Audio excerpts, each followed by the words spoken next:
శ్రీరాఘవం దశరథాత్మజమప్రమేయం సీతాపతిం రఘుకులాన్వయరత్నదీపం ఆజానుబాహుమరవిందదళాయతాక్షం రామం నిశాచర వినాశకరం నమామి. Social post TV ప్రేక్షకులకు నమస్కారములు.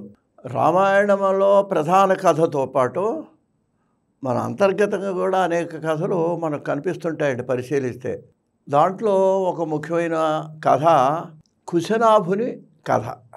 ఇది క్షమ అంటే అది సంస్కృత పదం, దానికి తెలుగులో ఓర్పు, సహనం.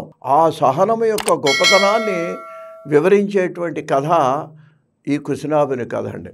దీన్ని మనకి విశ్వామిత్రుడు రామలక్ష్మణులకి చెప్తాడండి. తన యాగ సంరక్షణకి తీసుకెళ్లేటువంటి సందర్భంలో 14 ఏళ్ల పిల్లలు, చిన్న పిల్లలండి వాళ్ళు, ఈయనతో పాటు నడుస్తున్నారు. అప్పుడు సాధనాలు ఏమున్నాయండి, ఎక్కువ నడకేనండి పల్లెటూళ్ళలో కూడా. ఇప్పుడంటే ఏవో కార్లు, రకరకాల వాహనాలు, స్కూటర్లు ఇవన్నీ వచ్చినాయి. అప్పటి రోజుల్లో కాదు, మనకు ఒక 100 ఏళ్ళు వెనకాలకి వెళ్తే అప్పుడు కూడా చాలా పల్లెటూళ్ళలో నడిచే వెళ్ళేవాళ్ళు, లేకపోతే 2 ఏళ్ల బండి ఉండేవి. అంతకంటే సాధనాలు ఎక్కువ ఉండేవి కాదండి. ఇప్పటికీ కూడా బస్ సౌకర్యం లేని మారుమూల గ్రామాలు, కుగ్రామాలు ఇంకా చాలా ఉన్నాయి. ఇప్పటికీ కూడా విద్యుత్ శక్తి లేని గ్రామాలు చాలా ఉన్నాయి. అందువలన వాళ్ళు అలా నడిచి వెళుతున్నప్పుడు ఏం చేసేవాళ్ళు అంటే అప్పుడు కూడా కథలు చెప్పుకుంటూ వెళ్ళేవాళ్ళండి. మీరు చూడండి, పొలంలో వాళ్ళు పరిపాలన చేసుకుంటేటప్పుడు వాళ్ళు ఏం చేస్తారంటే పాటలు పాడుతుంటారు మధ్య మధ్య. ఎందుకు ఆ పాటలు పాడటం అంటే వాళ్ళ శ్రమ మర్చిపోవటం కోసం.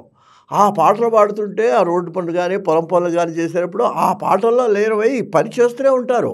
పాటలు పాడి పని మానరు, పని చేస్తూనే పాటలు పాడుకుంటారు. కొంతమంది కథలు చెప్పుకుంటారు. అట్లాగే ఇక్కడ విశ్వామిత్రుడు ఆ రామలక్ష్మణుడు తన వెంట తీసుకెళ్తున్నాడు, నడుస్తున్నారు. ఆ నడిచే శ్రమ మర్చిపోవటం కోసం అని చెప్పేసి ఆయన కథలు చెప్తున్నాడు. ఆ కథలు వీళ్ళు ఆసక్తిగా వింటూ నడుస్తున్నారు అన్నమాట. ఆ సందర్భంలో చెప్పినటువంటి కథ కుశనాభుని వృత్తాంతము. ఈ కుశనాభుడు అనేటువంటి వాడు ఈ విశ్వామిత్రులాగానే ఆయన కూడా రాజఋషి అండి.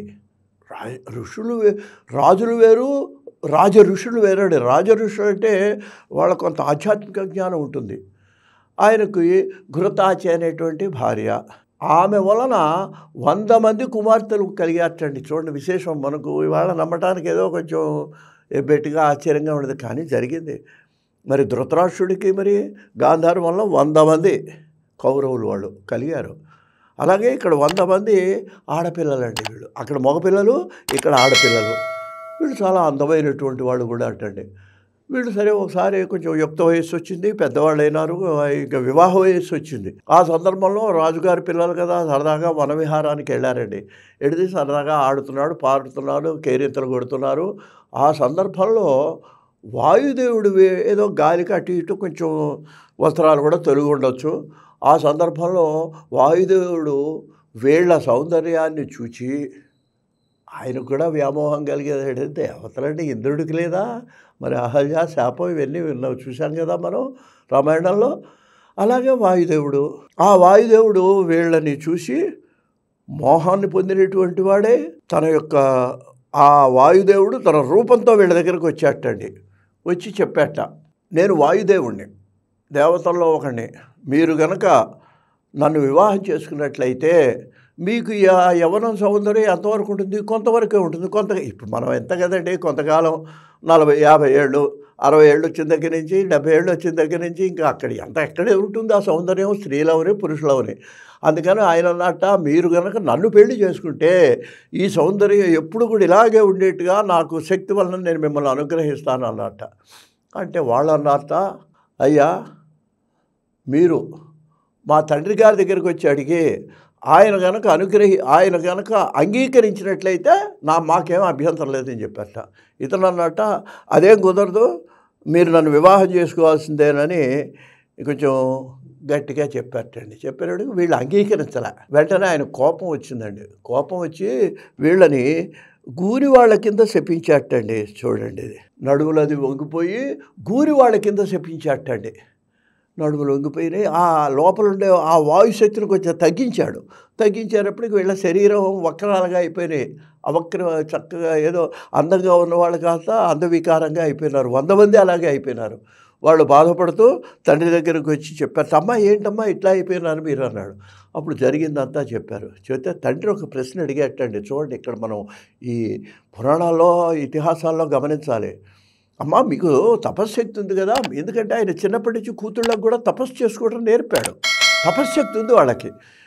మిమ్మల్ని అకారణంగా అన్యాయంగా అతను గూలివాళ్ళు ఇవ్వమని చెప్పి శపించినప్పుడు మీరు మళ్ళీ తిరిగి వాయుదేవుడిని ఎందుకు శపించలేదు అని అడిగాడండి తండ్రి. చూడండి ఇక్కడ ఈ ప్రశ్న అడిగేటప్పటికీ అప్పుడు వాళ్ళు అన్నట, నాన్నగారు అతనేదో తప్పు చేశాడని మేము చేయటం ఏంటి, మేము సహనంతో ఓర్పుతో ఈ విషయం మీ తండ్రి గారైన మీకు చెప్పాలని వచ్చాము, మా తపస్సును మేము అర్థం చేసుకోలేదు అని చెప్పారటండి.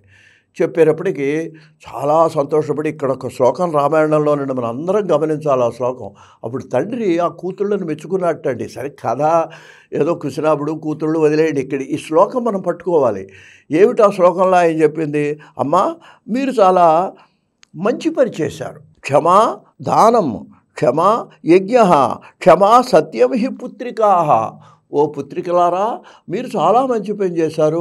ఈ క్షమ అనేది మీకు పైకి ఏదో ఓర్పు సహనంలా కనిపిస్తుంది, కానీ అది ఎంత గొప్పదంటే అది ఒక దానం చేసిన దాంతో సమానం. దానం చెయ్యకపోయినా మనం సహనం వహిస్తే దానం చేసిన పుణ్యం వస్తుంది, క్షమ యజ్ఞం చేసిన పుణ్యం వస్తుంది, క్షమ సత్యవాక్పాలన చేసినటువంటి పుణ్యం వస్తుంది, క్షమా యశ, క్షమా ధర్మ, క్షమా యశ కీర్తి. ఇప్పుడు వాళ్ళ కీర్తి మనం ఎందుకు చెప్పుకుంటున్నాం, వాళ్ళు కూడా శపించేస్తే అసలు మనం ఇవాళ చెప్పుకోం రామాయణంలో.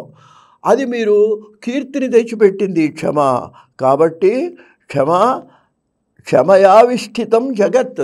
కాబట్టి ప్రపంచమంతా నడుస్తున్నదంటే మీలాంటి సహనం గల వాళ్ళే నడుస్తుందని ఆయన కుశలాపుడు కుమార్తెల్ని ప్రశంసించాడు. సరే ఆ తర్వాత వాళ్ళు ఆలోచించినటువంటి వాళ్ళే ఆయన ప్రత్యేకంగా ఈ కుమార్తెల్ని బ్రహ్మదత్తుడు అనేటువంటి ఒక తపోనిష్ట సంపన్నుడైనటువంటి వాడికి ఇచ్చి వివాహం చేశారు. ఆయన స్పృశ తరిగిలేనప్పటికీ వీళ్ళు మళ్ళీ మామూలుగా అందమైనటువంటి స్త్రీల కింద మారారండి అయ్యా. కాబట్టి ఇది జరిగినటువంటి కుశనాభుడి వృత్తాంతం. దీనివల్ల మనం గ్రహించాల్సింది ఏంటంటే క్షమ ఓర్పు అనేది చాలా గొప్పది. మనం దానికి వ్యతిరేకమే కోపం అందరికీ వెంటనే వచ్చేస్తుంది, ఓర్పు తెచ్చుకోవడం చాలా కష్టం. భర్తృహరి కూడా ఒక మాట అంటాడు, క్షమ కవచంబు క్రోధమది శత్రువు. క్షమ కవచంబు, క్షమ అనేది ఏంటంటే మన కవచం లాంటిదిట. మన ఎవరేం ఇప్పుడు మాటకు మాట అంటేనే కదా తగాదా వచ్చేది. వాడు 100 మాటలు అన్నాడు, నువ్వు మౌనంగా ఊరుకో బాబు నమస్కారం అయిపోయింది. ఇంక తగాదా ఏముంది, ఇంకా అరుస్తాడు కరవని నీకేముంది. నీ క్షమ కవచంబు మన కవచంలాగా ఉపయోగపడుతుంది.